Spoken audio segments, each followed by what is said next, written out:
Então vamos lá, gente, a avaliação primária. Como eu falei no vídeo anterior, o que seria a avaliação primária? A avaliação primária, ela vai estar observando, ela vai estar me dando sinais de todas as hipóteses que possam levar aquela pessoa a um óbito, todas ou uma, né? Então, como que eu vou estar observando essa situação que possa levar essa vítima a óbito? O que vai matar ela? Então, a gente tem prioridades, é onde entra o X, A, B, C, D. Então, eu tenho o primeiro X. O que é o X? Hemorragias.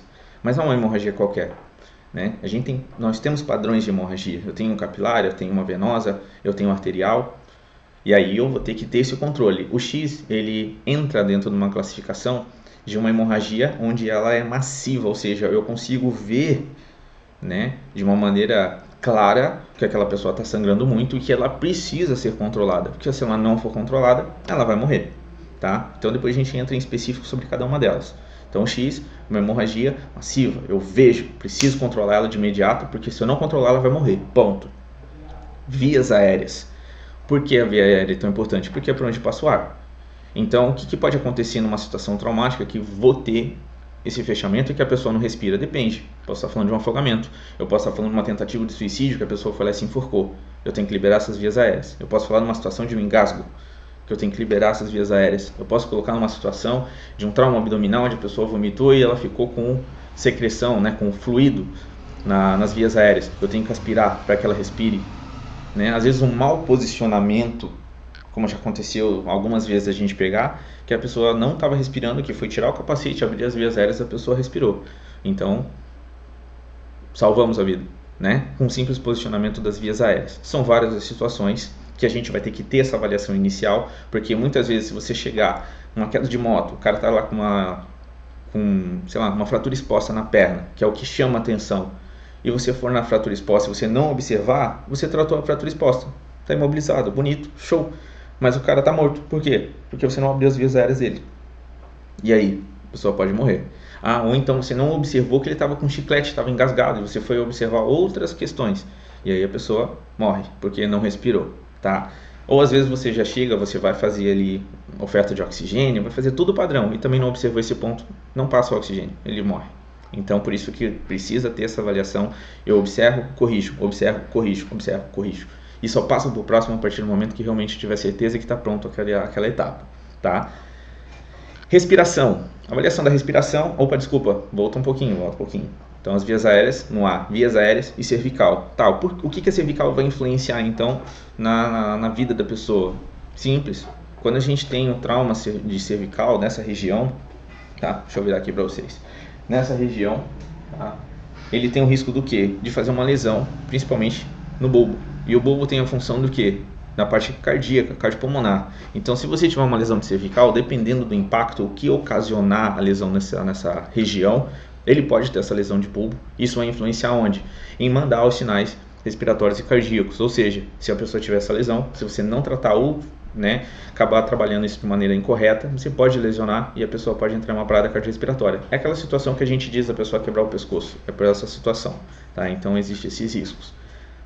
Depois que eu fiz a verificação, não tem lesão cervical, tá com as vias aéreas livres, beleza, vou fazer a oferta de oxigênio, passamos para o B. Qual que é o objetivo dele?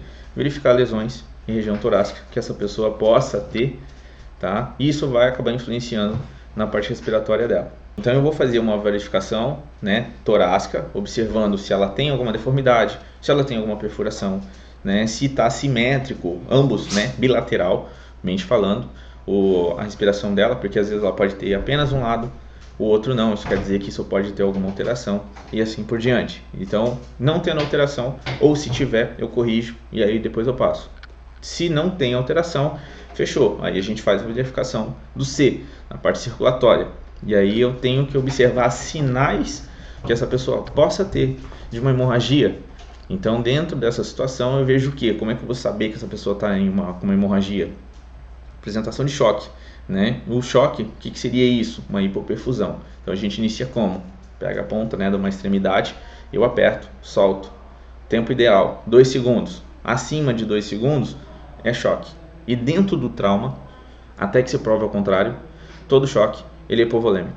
Eu não tenho como saber se é outro tipo. Então, até que se prova o contrário, no trauma, ele é hipovolêmico, tá? A menos que a pessoa estava lá colhendo um monte de abelha e estava colhendo mel, na verdade, colhendo abelha, colhendo mel, de repente a pessoa começa a apresentar edema, né, e respiração alterada, você já sabe que está vinculado ali a uma anafilaxia.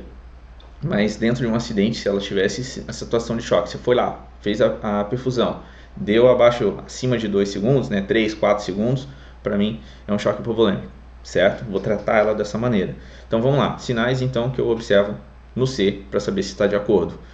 Perfusão, eu vejo a pele, se ele está uma pele corada, se é uma pele pálida, se ela está fria ou se ela está pegajosa, se ela está seca, tá? Vejo região abdominal, então quadrantes, né?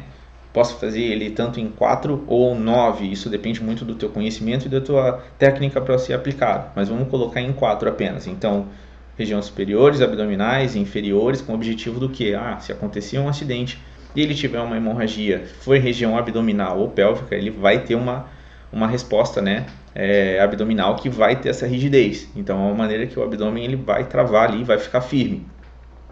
Então, é um ponto também a se observar.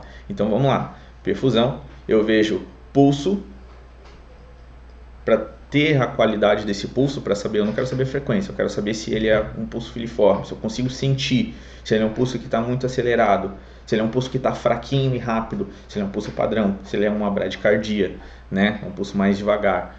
Enfim, são sinais que vai determinar que eu tenho ou não alguma alteração circulatória. Se tiver tudo de acordo, perfusão 2 segundos, a pele da pessoa está corada, está quente, pulso filiforme, está ok, não tem risco na questão circulatória, passamos para o próximo. Entra dentro do D, né, que fala sobre a questão neurológica, né, a parte neurológica da pessoa, que a gente utiliza tanto o AVD quanto o Glasgow para poder fazer essa avaliação. Depois a gente entra de maneiras bem específicas, tá, pessoal?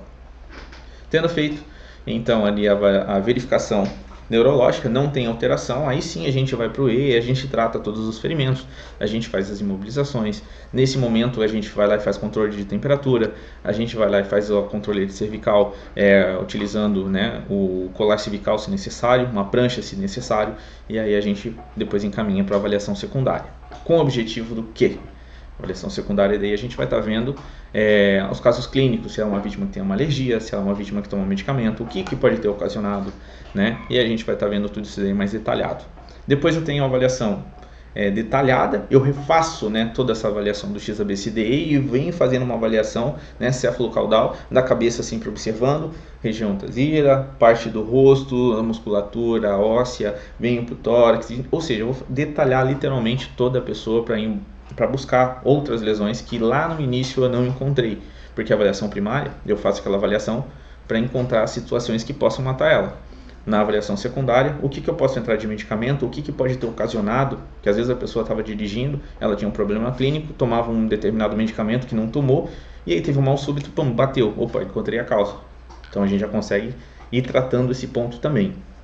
Tá? E na detalhada eu vou buscar aquilo que eu não achei lá na primeira e nem na segunda. E a continuada, a gente faz isso dependendo do que a vítima estiver apresentando ali de gravidade e do meu tempo também de deslocamento até o hospital, tá? Do local do evento até o hospital. Então, seriam basicamente essas 4 avaliações que a gente vai estar vendo de maneira mais específica agora, né? Falando sobre cada uma delas. Então, espero que você esteja gostando. Dá não tem um curtir, mas deixa o seu comentário aqui, se tiver, e vamos seguir.